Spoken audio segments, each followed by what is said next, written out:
Well, good evening. Glad to have you back on Let's Talk. Well, it's time. We're going to be talking about relationship. We're going to be talking about telling our stories over the next few weeks. Join us as I talk to many couples about what's happening in marriages today. We have Pastor Kim Bates and her husband that will be joining us and a few others as she battled lupus during her marriage. And tonight we want to talk about marriages in the Bible. So I want you to get ready how we're going to see in the Bible, these things happen from the beginning. Nothing is new under the sun. The Bible declares that there's nothing new under the sun. Our current culture did not invent infidelity, divorce, deception, betrayal, loss, infertility, disappointment. It's in the Bible. From Genesis on, you'll find it. As we look tonight, as many of the couples in the Bible, we will glean from them how to overcome, how to stay the course through the worst of situations and circumstances. How when we put God in the center of our relationship, we can overcome many challenges life would bring us. These couples did not live a fairy tale life. They did not necessarily live happily ever after, but they did live happily even after. And I want to show you that tonight. Even after all the pain, the failures, infidelity, disappointment, setbacks, they stayed together and weathered the storm. Sometimes it's so difficult holding on to your marriage, praying for your marriage, keeping it together, the work that's involved. In Malachi chapter 2, God says he hates divorce. He says it deals treacherously with the person when they have to go through divorce. What does that mean? He said, when you go through divorce, there's guilt, there's betrayal, there's disloyalty, deception. It talks about deceitfulness, being in a fear, blended family. So many things happen in divorce that really causes a lot of pain. And God says, I hate it. I hate divorce because I know it's going to be treacherous on someone. Let's talk about Adam and Eve tonight. Let's look at the first family of the Bible. Let's take a look at them for a minute. The first recorded couple, we watched them. God gave them boundaries. You know, we talked about boundaries a few weeks ago. God told them, planted the Garden of Eden, put them in the Garden of Eden, tell them, don't touch the tree of good and evil. What did they do? They touched it. Wind up causing man to fall into so many different situations. But one of the things I like what God said in Genesis chapter 1 and verse 18, God said, it's not good for man to be alone. That's what he said. I didn't say that. God said that. He said it's not good for man to be alone. He said, I need to make that person a helper comparable to him. Jesus was alone for prayer, but he always surrounded himself with people. And what I see God telling us, whether it's marriage, whether it's a family, whether it's church, it's good to be connected with people. It's good to be in good, wholesome relationships. Every sister needs a sister. The brothers need their brother. We need each other. But in the marriage is something so different. I don't know. Listen, I've been married a long time. As I was working on it today, I thought to myself, wow, I love being married. I do. I don't like being single. I don't like the dating scene and all of that. I'm not the one for that. Everybody's got to know their limitations. But I love being married. I was married for 20 years in my first marriage. I was divorced for 4 years, and I've been married 22 years in this marriage. So 42 years of my life I've been married. And so when I look at it, I think, my goodness, having to learn someone, having to go through all the things that you go through to make marriage work. And here we are now. In fact, nature, all of us desire companionship. It's just our nature. We want to be around somebody. You want to share your story with somebody. You want to come home and tell somebody what you did today at work. And you want to tell somebody your dreams and your goals. Whether it's, a marital relationship or just friends. We all desire relationship. And one of the greatest threats to our well-being is the fact that so many times betrayal comes, things happen, and it affects us. And we see that with Adam and Eve. We see their story. We see the things that they have gone through. And it's not easy, but that was a part of their relationship. Listen, isolation. Who wants to be isolated, not with anyone? Even when you think about going to a movie, out to dinner, you just like companionship. And that's one reason God says it's not good for man to be alone. Listen, when you get married, you find out a lot of things about yourself that you didn't know when you were single. The Bible says you need a helper that is compatible, somebody that works with you, that gets along with you, that connects with you. Didn't say he's going to make you perfect, because nobody can make you perfect. Listen what God is saying. He doesn't want you to be alone. He wants you to have somebody, but he wants to choose it. Did you realize that he chose Eve for Adam, took him from the rib? He did that. Here's when the problem comes in, when we decide we're going to do it our way, when we want to choose what we think. And we don't realize the only person that knows the heart of a man is God. I want God to choose for me, because even when God chooses, people still have their own heart. They make their own decisions. I think many times when we think God chooses or made for us, that it's going to be wonderful. But I don't know if anybody who woke up every morning and said, woohoo, I'm glad I'm married. No, there's some days you're like, I can't believe I have to go through this. Yeah, marriages are not the easiest thing. And so we've got to remember so much that God wants us to walk in a way in our relationships that's pleasing to him. Some people do not survive the traumas of marriage. They don't. Because you wake up one morning, a child drowned, a spouse left, loss of a job, disagreements in the relationship. Many times when I look at couples when they're in the first year of marriage, it's horrible. I've seen people who in the first years of marriage, they pack their bags at least 5 times to go back home. I'm out. Then I see other couples in their first years of marriage, they're so excited, they love each other, they plan things together. It's like, whoa. And then after a while, marriage begins to set in. I'm not meeting my goals. I don't feel like this. I don't feel like that. And the weight of life comes in. No matter how excited you are in your marriage, you've got to look for those seasons when you don't like being married. You feel the weight of it. You feel not good with yourself. You feel your body changing, especially women. I don't know. I can't speak for the men. Maybe my husband and some of the guys will share with you, but I can't speak for them. But I know for women, sometimes your body's going through changes, things are happening, and you just like a spot for yourself to go somewhere and just sit it down and just you and God, because you're going through changes. And in marriages, I think marriages go through so many changes, and you're living with somebody and they're there with you as you evolve. You're changing, your mind is changing, your emotions are changing. You don't even know what you're going through. You can't even explain to them what you're going through. And so this is what I see happens many times in marriages. I'm watching my daughter-in-law. She's raising her babies now, and her body's going through changes. And I'm like, baby, wait just a couple more years. There's another shift coming, and there's another shift coming. At 66, I've been through about 5 shifts. The shifts with the children. Come on, somebody. The shifts with the children. Then I was single mother raising my children by myself. Then got married again. Then I was in a blended family. And then now we're doing the at home by ourselves piece. So we've been through about at least 5 different changes in life. And all of them, you have to adjust to every season of your life. And your poor husband sometimes don't even know which season you're in, because you don't even know what season you're in, because everything is happening so fast with life. So it's so important for us to understand. Then you have marriages where they have infidelity. Somebody falls from grace.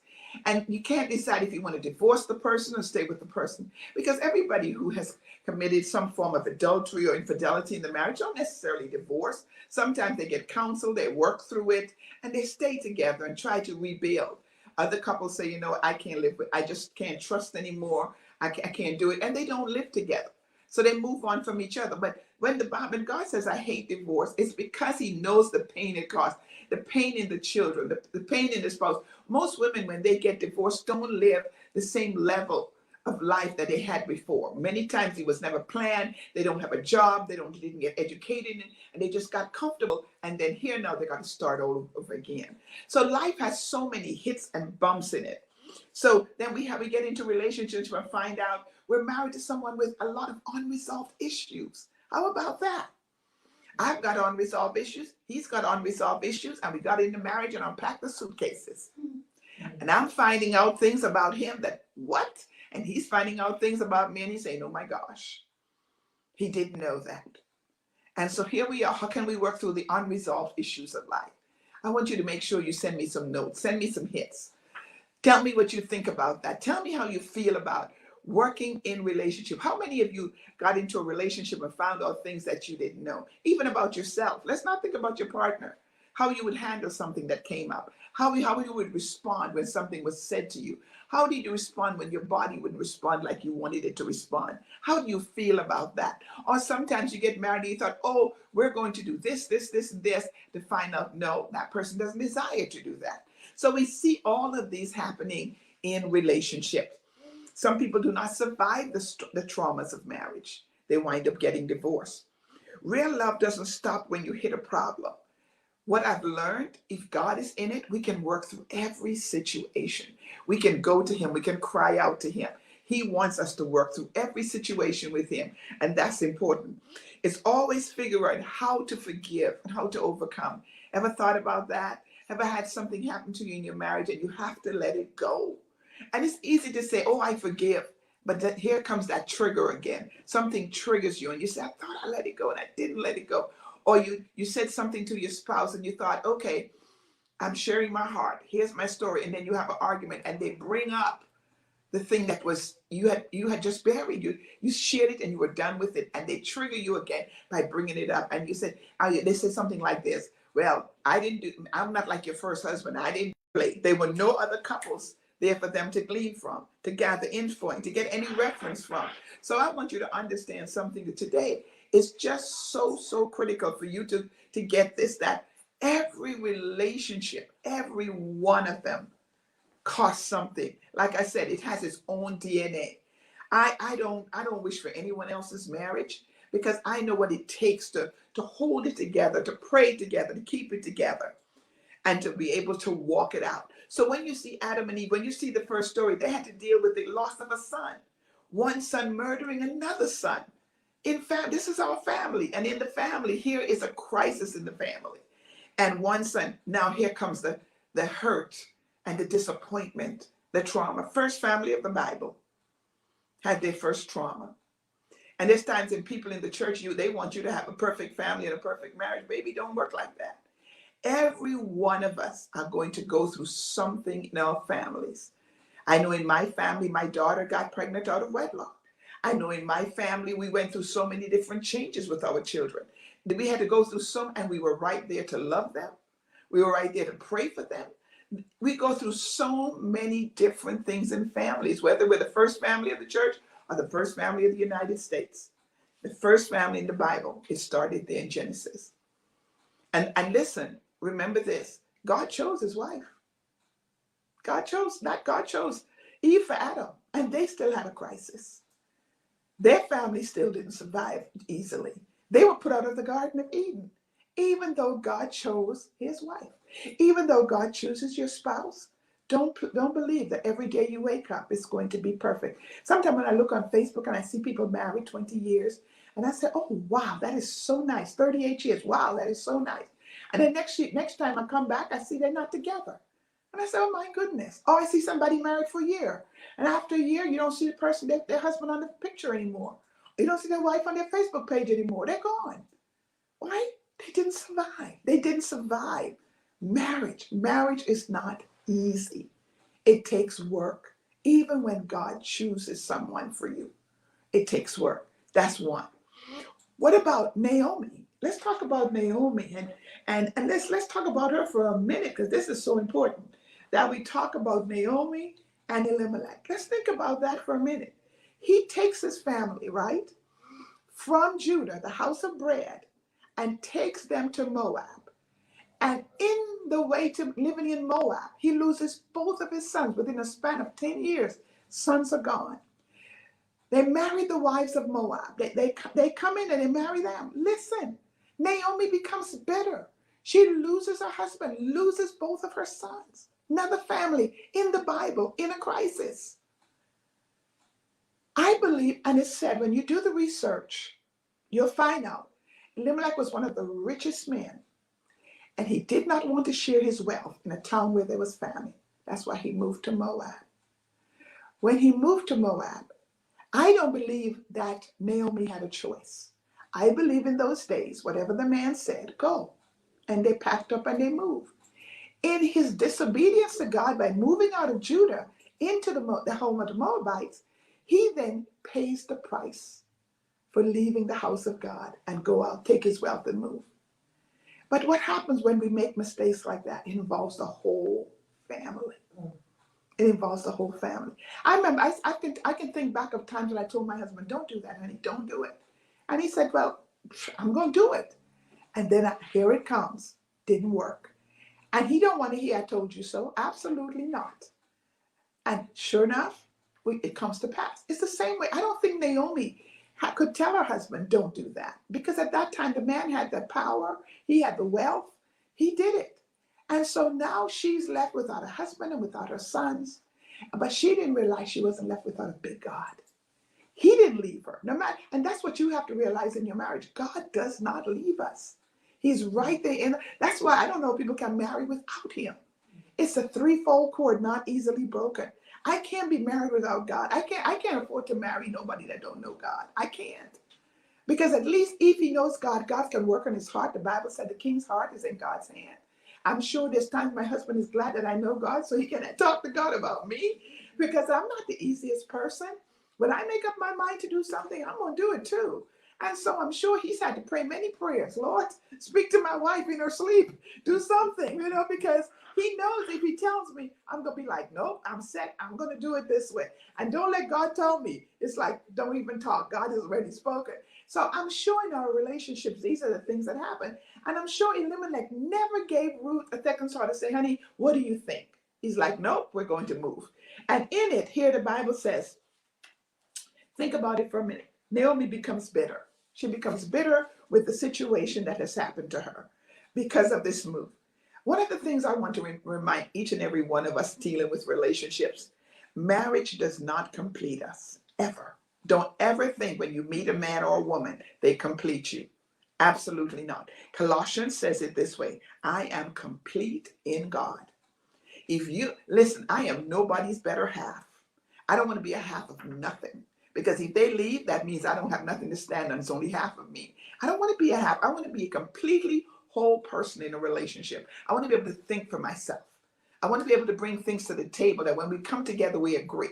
So don't let anybody tell you, oh, you're the better half. No, you're not a half of anything. You're whole. The Bible says we become one. That's the mystery of God. He makes us one in him.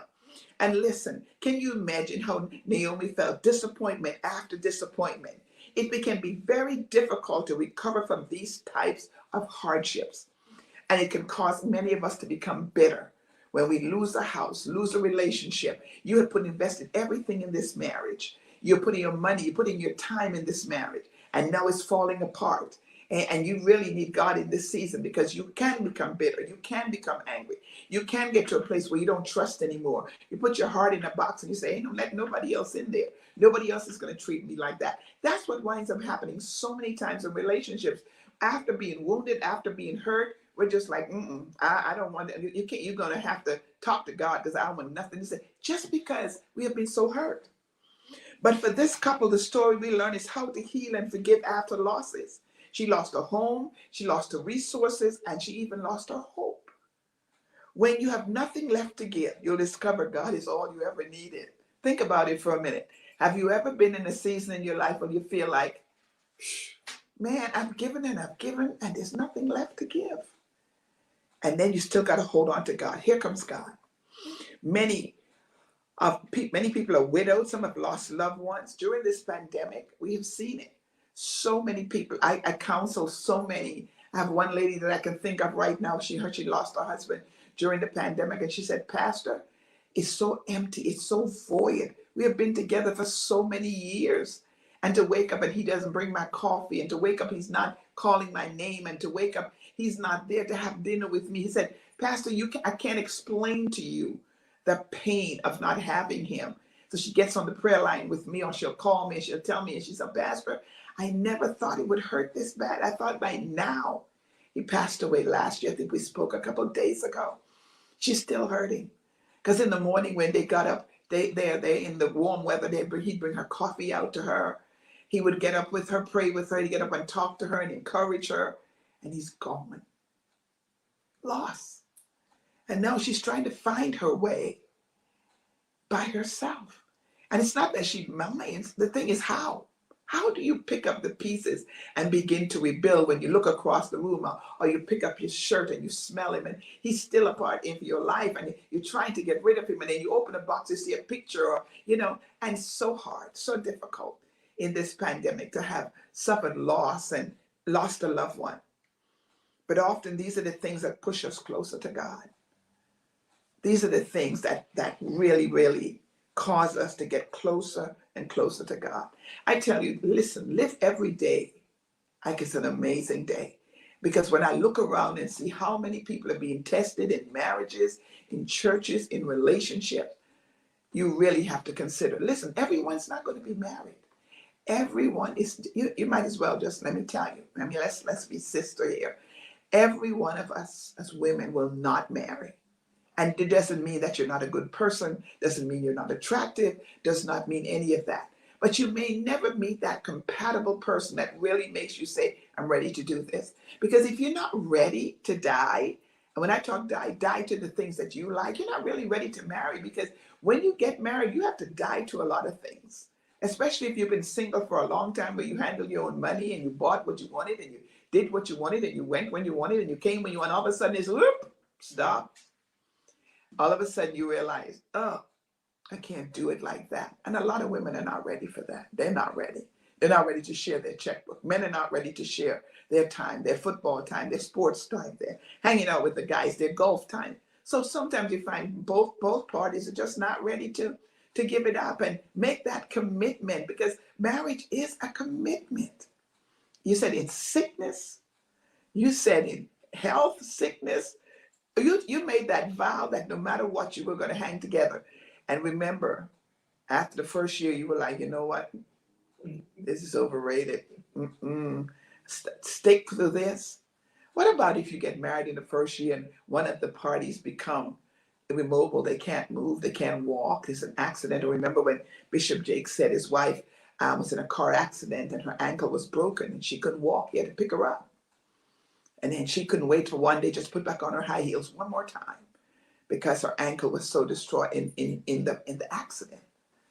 How many of us would stay with someone that is wounded and hurt in an accident, or something's going on in their lives? They're not the same person you married. Something has happened. How many of us would actually stay in a relationship after we've gone through so many things? Think about it for a minute. That's exactly what happens when you're in a marriage. You got to hang in there. You got to stay the course. And out of Naomi and Ruth, out of Naomi and Ruth's story, here come now Ruth and Boaz. They're now another couple. They're now coming together. And just imagine, Ruth is serving Naomi, and Naomi's bitter, but yet still, she sees enough about her God to make her want to stay with this woman, walk with her as a mentor, as a friend.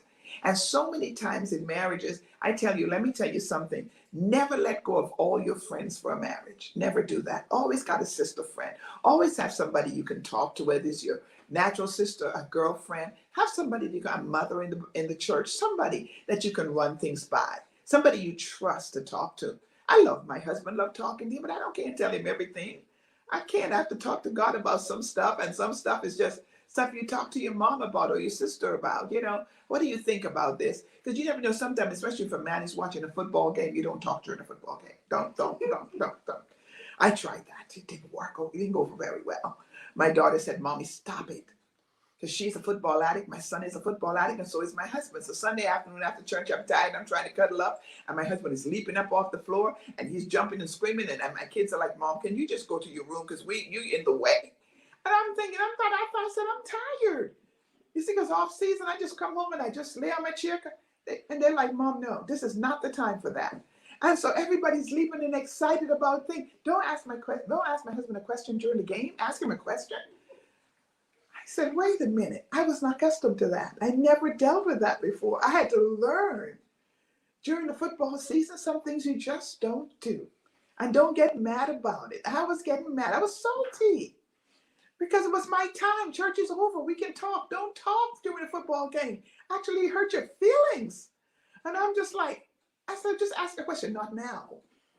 So I learned that. See what I'm talking about? Marriage. Something just as simple as that. They don't want you in that space. That's their space. where they want to watch the game. Well, I taught my husband a lesson. It's called Hallmark Time. When I'm watching Hallmark, I'm going to do you the same way you did me during football season. The day after Thanksgiving till January 1st, don't try me. I have on my Hallmark socks, my Hallmark blanket, and I'm watching Hallmark. And if you want to watch sports, go downstairs in your man cave because ain't nothing happening up here going to say anything for sports. Okay? So now he told him, oh, I don't watch no Hallmark. He comes in now, he said, babe, did the Hallmark movies come out yet? The new ones? And I was like, what did you say? He said, yeah, we're going to watch Hallmark. I said, oh, so now I got a Hallmark buddy. Do you know how long it took for him to do that? He was talked about me so bad until he went to Houston, Texas, and his friends, Pastor West, was watching Hallmark. And he's like, oh, pastors watch Hallmark. I can watch Hallmark, which, excuse me? And he started watching Hallmark. So you see, marriages evolve. And when I first started watching it, he talked about me so bad. I know what the beginning gonna be, and I know what the end gonna be. I'm not watching Hallmark. They say the same thing every time. But guess what? Guess who's waiting for Hallmark new series to come out? Marriage. It's all about marriage. It's all about your relationship. And what you learn to do is build your marriage. Not everybody. I don't want Kathy's marriage. I don't want Betty's marriage. This is mine. And I have to learn to build that every day with God. And so when you look at all of the marriages in the Bible, from the beginning, from Genesis, every marriage had its own problem. You're not going to marry somebody and everything is okay. Whether it's a blended family, my husband and one of his daughters, it's like that's his buddy. They talk about everything. That's it. Myself and Brittany. Brittany calls me 8-9 times a day. I remember when I first got married, my husband said, "Is that for real? Is she for? That's how she calls you all day long?" I said that if I were you, I wouldn't say nothing. Don't tell her. I'm going to tell you right now, just let her call me all day long. Because if she feels like you don't want her to talk to her mom, it's not going to be good. That's her mom. You see? And he had to learn. When Brittany called, now he tells me, oh, it's Brittany. That's it. My son Anthony calls at 8:30 in the morning. He says, Mom, how's your day? Have a good day. Bye. That's done. He's done till tomorrow. Girls don't do that. And we had to learn how to be able to accept each other's children and just keep it moving. All these are things you're going to learn in marriage. Blended families are not easy. Dads and their daughters, not easy. Just stay out of the way. That's what you're going to understand. And so as we walk in these marriages, we get to where we see now Boaz and Ruth. We're looking at Boaz and Ruth. She wasn't even expected to be where she is today. What I love about this story is that her testimony went before her. Boaz said, I heard how you treated your mother-in-law. He had observed her. He had heard. You know, in small towns, things whisper. When people come back home to a small town, oh, you hear so-and-so is back in town. I heard Naomi's back in town, and she brought back a daughter-in-law with her. When I go home to the islands, I can tell you in a minute, oh, I heard Apache's daughter's back in town. Y'all seen her yet? That's how they talk when you come from a small town, small country. Everybody knows everybody. And so now here it is that Boaz and Ruth is in this story, and here they come. Mother-in-law and a daughter now heading out. And Naomi's now ready to return to her home, and she is taking Ruth back with her. And Boaz recognizes Ruth's honesty, her care for her mother-in-law, and her testimony goes before her. The Bible even says that he left handfuls on purpose for her. He told his workers, don't touch that one. He never said he loved her now, never said that, but he just told them, just protect her, keep her guard over her. Boaz saw Ruth working hard in the field, and he was initially attracted to her. When my producer wrote this, I like this. She said after hearing her story, he wanted to help her and instructed his workers to protect her and look out for her and leave her grain. He was protecting her and looking out for her even before they were married. That's something we want. You know, men like to chase. I like to be chased. What about you? I ain't chasing you. I'm not chasing you. I love to chase. I like when you have to call me and act like I'm busy, but I really was waiting for the call all day long. I like to feel like you're coming after me. And I think women, I think God built us for the chase. How about you? Don't act like you don't want to be chased. I saw something on Facebook the other day. I saw a girl ask a man to marry him. I was like, what? She was actually kneeling down and asking the guy to marry. I thought that was retarded. Sorry, y'all can hit the button if you want to leave.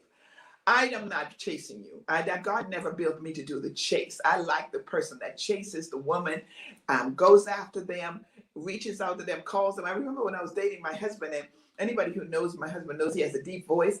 And so when he would call from England, he said, yeah, I'd call you at 4 o'clock every day so you know when to be home. And when he said hi, I was like, oh, yes, sir. Hi. You know, something began to happen. I don't know about you. That voice, anybody knows his voice, you're like, yes. And my kids would laugh at me. You know, I remember when I was in England and he first told me he was interested. Pastor Oni was my armor bearer when I was in England. And she said, Pastor, you acting a little bit different. I said, Oni, the Lord just told me that's my husband, but I can't tell him. And she was like, Pastor, she had me cracking up. But I couldn't tell him. The Lord told me that was him, but I couldn't tell him. I had to wait for him to come after me. Listen, don't miss the chase. Don't be anxious and run out there. Hey guys, if you really like her, go after her, man. Let her know you like her. To pursue her. Some of you are afraid you're going to get your feelings hurt. Don't be worried about your feelings, man. Go get her. Go get that girl. Tell her you love her. Send her notes. Make it special. Listen, you get a lot of things when you put honey out there. You put that honey out there, man, you're going to get some bees. So I'm going to tell you right now, put some honey out there. Write her a letter. Send her notes. Call her. If you pursue her with love, she's going to respond. I'm telling you.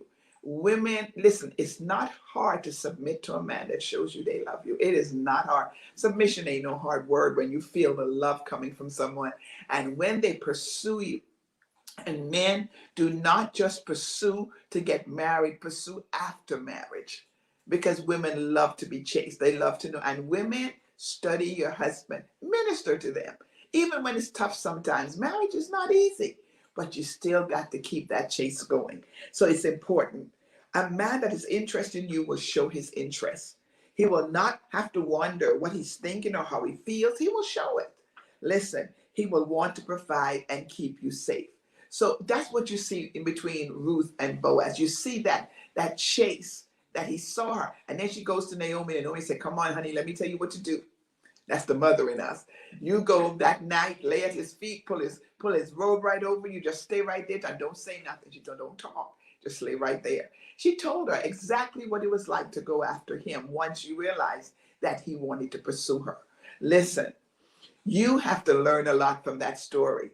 She was fiercely loyal, resourceful, and a hard worker.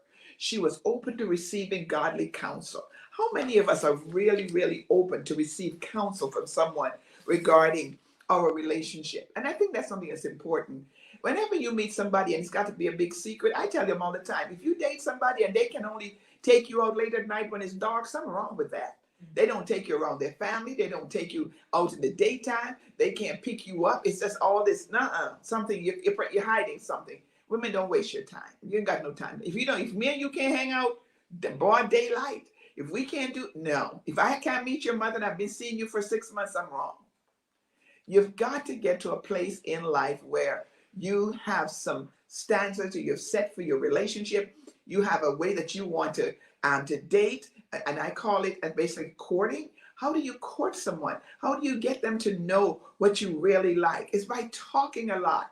So many times in relationships, we don't really talk. And it's time to talk if you're really ready to do something. Listen, Boaz was not looking to be with her for one night. As Christians, we can't afford to be in one night stands. That's not for us. That's why so many of our young women are getting knocked up in church and getting pregnant.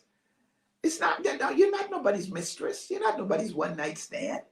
No, love yourself better than that. Not going home with you. I tell the girls all the time, I said, listen, take your car. Let him take his car. Don't bow away. Don't be needy. Don't make them feel like, oh, she's needy. She's going down tonight. No, you're not going down. Don't do that. Have a standard. Before you even start dating, know what you're going to do. Because when they dim those lights, listen, I'm not coming over your house to watch TV. I knew that. Pastor Neville and I'll tell you right now, there's no way I'm going to sit and watch TV with you, Pastor Neville, coming from England. I ain't seen you in 3 months. And we're going to just cuddle up in front of the TV? No, we're not going to do that. That's not going to work. And so many times people put themselves in situations and the next thing they know, they're blowing it. Next Friday, they're repenting and they're going back again and they're repenting again. I don't want to live a repenting life every Friday night. I want to just do it right. If I'm good enough to date you for 6 months, it's time for you to make a decision. You don't need to date me for 5 years to know if I'm your wife. That's the reality. We can be friends, but when we start dating or courting, it's not going to take you that long. Ask me anything. Let's get this going. Find out about what you're getting yourself involved in. I met my husband in March. We were married in September. And I said right now, I told the Lord, God, I don't want to mess up. I don't want to listen. Because he was coming from England and we were dating and we were going out. I knew what was going to happen if we kept going much longer. You know, tell the truth. And so it's just important for us, if you find the person that God has for you, set good boundaries and get yourself together for marriage and not just date for years open-ended and then wind up hurting each other. Don't do that. That's not what God planned for us. God wanted Ruth and Boaz to come together because there was a bigger plan. You know, that's the lineage of David. God had a plan for that. God has a plan for your life. First, you got to ask God, are you going to be married? And if you are going to be married, where is your husband? Where is your wife? Your husband may not be in the same geographical location as you. Your wife may not be. They may be in another town, another city, another country. But you got to ask God. And once God shows you that's your spouse, pursue them. Go after her. Chase her. Put the chase on. Don't be afraid to chase her. And women respond. You know, let me help you. A lot of people tell me all the time, Pastor, black women have this neck thing. They have this neck thing. They're going to tell you a piece of their mind and they go, no. We got to get past that. We have to realize when somebody's really interested in us, we've got to show them care and concern and love. It's important that we do that. So I want you today to listen, think about it.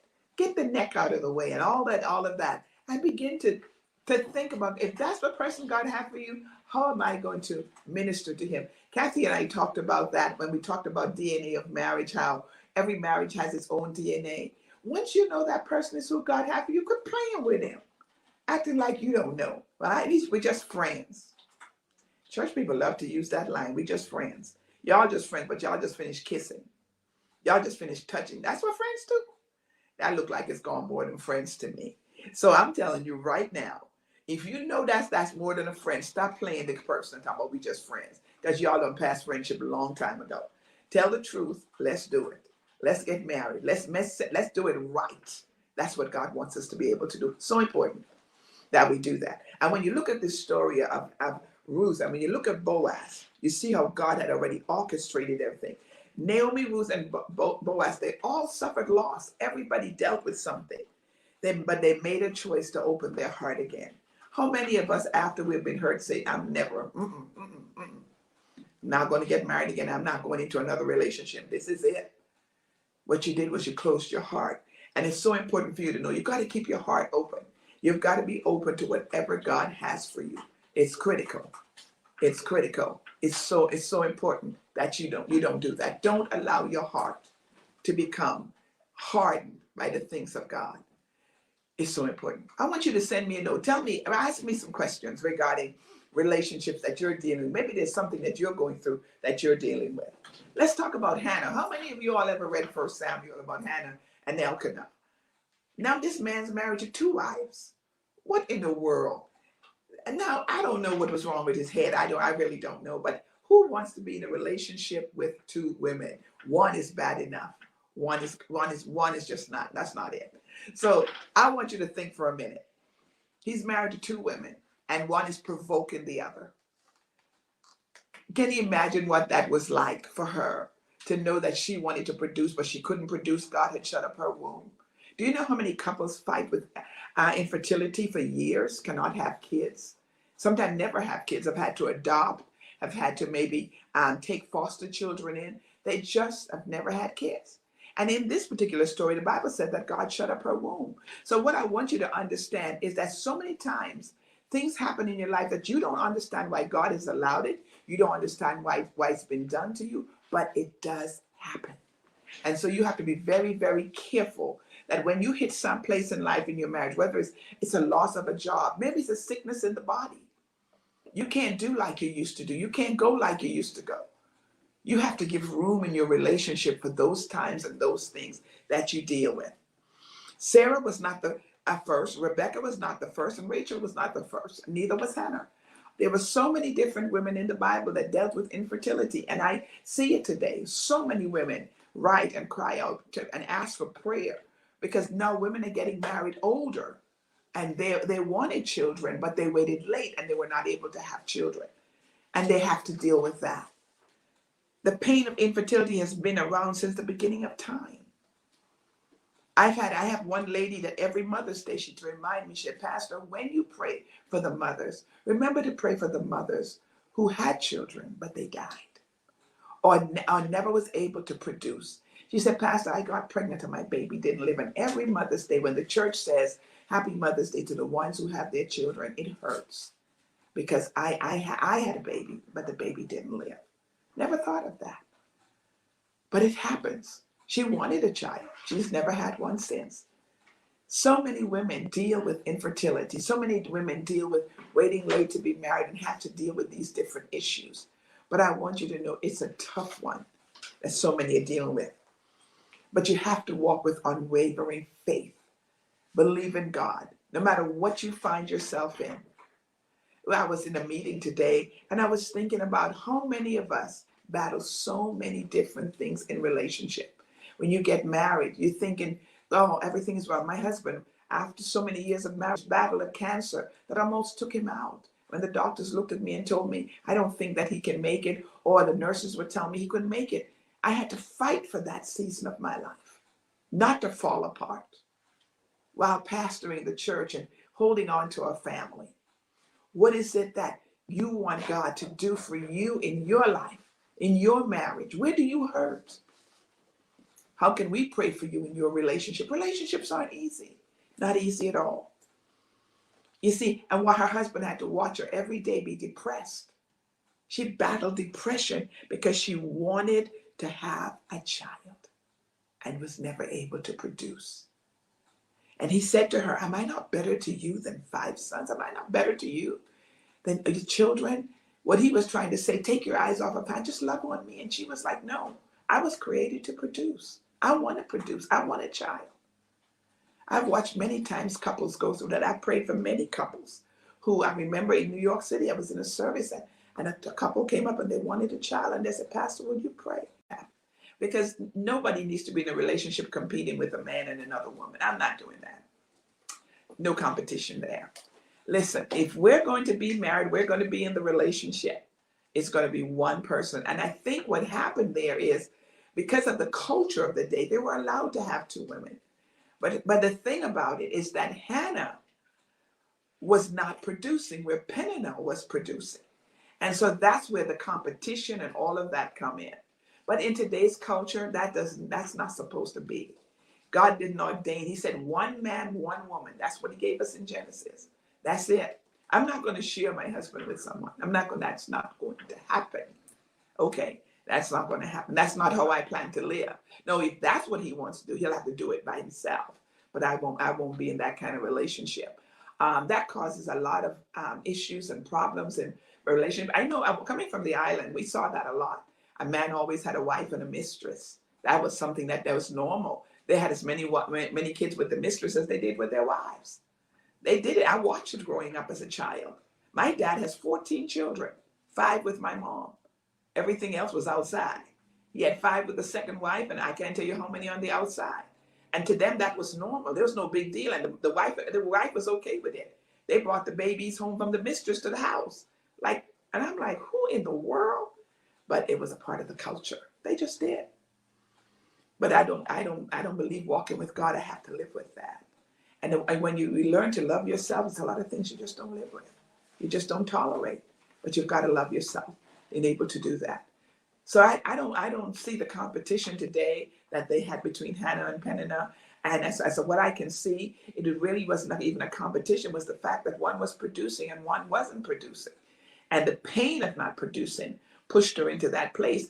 And as many women, we can be petty. Women can be petty, man. In church, they can be. Man, I've watched women walk into church and try some stuff to talk to my husband and say things to me and disrespect me. One lady came to the church one day and she said, the church I was in, the pastor's wife got fat and he started flirting with me. And I said, that's okay. I'll be praying for you because my husband married me fat and he ain't going to be flirting with you. That's what I said to her. That's what she told me, bold enough to tell me that, where she was, the pastor flirted with her because his wife got fat. And I said, when he met me, I was already fat. We good.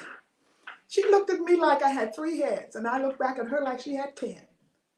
I don't play little girly games. I don't play games like that. But I've been told a lot of things in these 30 years of pastoring about marriage, about people, about my husband, about being first lady, and how I should be as a first lady, and how I should wear my hats, and how I should wear suits, because that's what a first lady does. And I don't play the role of a first lady very well, and my face tells everything, and I'm this and I'm that, and I hear that all the time. And you know what I said? Take my place. Take it. See how you respond. See how you act if you sit in my shoes. And until then, you don't have much to tell me, because you ain't in my spot. You see, as women, I don't play petty games. Anybody that know me, you don't want to come for me. I'm not the one. And I don't need my husband to back me up. I'm good all by myself. You've got to get to a place where you know who you are and whose you are. And you're not going to tolerate foolishness. I just don't. Never did. Never in my relationships and never with my children. Don't touch my children. You better just leave them alone. And my husband, nope, I don't get in that. Now, if he does something on his own, that's it. But I don't play that. I've watched so many. I minister to wives all around the country and around the world, pastors' wives, who have been beat down, who have been betrayed, who have gone through so many different things in relationship, and they stay.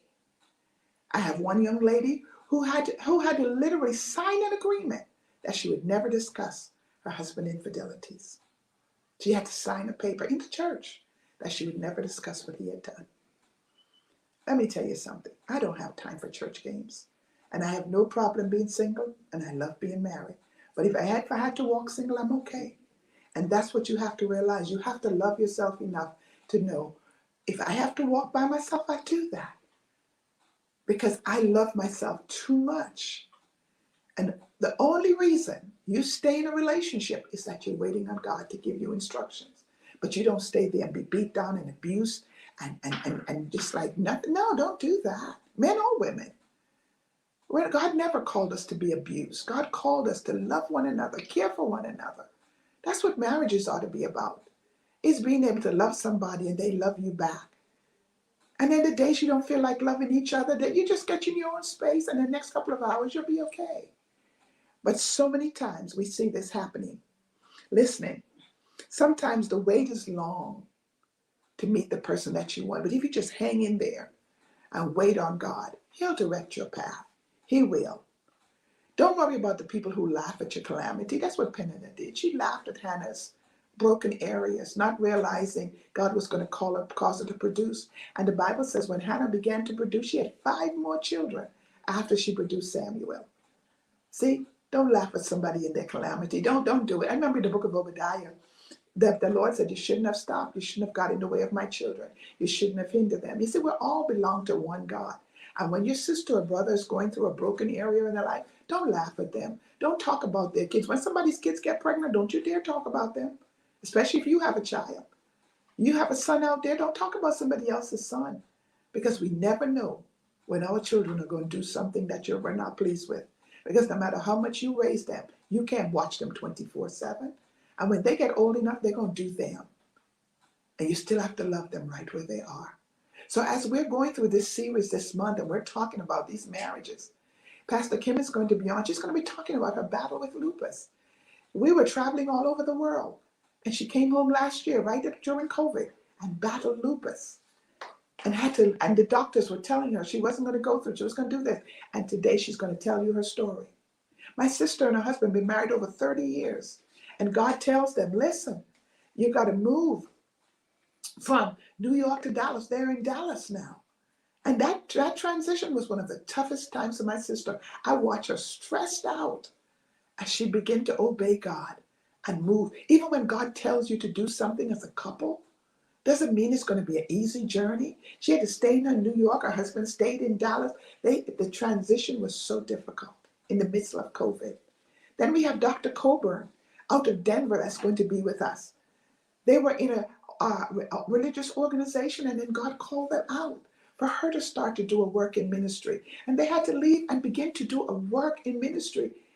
And do you know that they were talked about? Do you know things were said? They lost family members, they lost friends because they obeyed God. So many stories, when you hear these couples' stories of the things they have been through to obey God, you're going to see, no matter what it is, I don't care who you marry, somewhere in that marriage is going to be tested. And I'm going to tell you, if you live with them long enough, at least 3 different seasons of testing. The marriage goes through, we're in a season now in our marriage where we have no children at home, it's just us, but our bodies are starting to hurt. We wake up in the morning, we don't know which leg gonna feel good. Wake up in the morning, we don't have the back. Listen, we look at each other and we be cracking up because we wake up in the morning, we're like, okay, my husband wake up and my husband's very strong, very active. He said, oh, my shoulder. I'm like, what today? He says, my shoulder, I think I slept on it wrong. And then the next day wake up and we're going through a whole different phase of our lives now. Our bodies are getting older. We can't go. My daughter said to me, Mom, come on. I said, I'm talking to my knee. As soon as I tell my knee we can move, I'll be there. She said, Mom, what in the world are you saying? I said to her, listen, I'm just telling you where I am in life. I'm coming out of the car. She jumps out like she's 36, like she is. I want me to jump out like 36, and I'm 66. And I said to her, I have to talk to the knee and tell it, let's go. We have work to do. And once again, she said, Mom, I'm done. I'm done with you. Yeah, I do. I said, I'm just telling you, life moves in phases. I was going through with my knee. I had to have a knee replacement. So I get to a Walmart and I said, I'm going to ride the cart in Walmart today. My son said, nope, you're not with me. You're not riding the cart. I said, I'll see you later. He took a picture of me with the camera and sent it to his sister and said, could you believe my mother is riding the cart in Walmart? She's riding the cart in Walmart with me, her. And I'm just laughing my head off because I'm just as comfortable riding the Walmart. And he's taking pictures of me and sending it to my daughter and saying, look at our mother. And I'm saying, y'all, I said, you know what? Go ahead. I said, y'all go ahead and laugh because I'm going to be right here. And a couple of weeks ago, Brittany said, Mom, could you get me some of those support stockings you have? Because my feet are starting to hurt. I'm on my foot. I said, oh, you want those stockings you laughed at? The same ones? She said, yeah, Mom, my feet hurt. I said, you're just 36. You see, life comes with so many changes. And I tease my kids. My husband teased me one time. I was coming down the step, and I was coming down one step at a time, taking my time. He said, babe, come on. I said, babe, I can't. I'm coming on the way I know how to come on. Well, he was shoveling the snow and twisted his knee. And next Sunday, he was coming down the step the same way I was coming down. And here's what I said to him. God has a sense of humor. I said, because you were just teasing me. He said, babe, I'll never do that again. I promise you. I said, because things happen so fast in life, in marriages, and we've got to be there for one another. We can't afford to laugh at somebody else's calamity, what somebody else is going through. Absolutely not. Marriage is hard all by itself. And the last thing we need is not to be caring and kind to one another. Thank you so much for joining me tonight. I hope I said something to encourage you. Get ready for our stories coming up in the next few weeks of couples that survive some of the toughest things in relationships. God bless you. Thank you for joining me tonight on Let's Talk.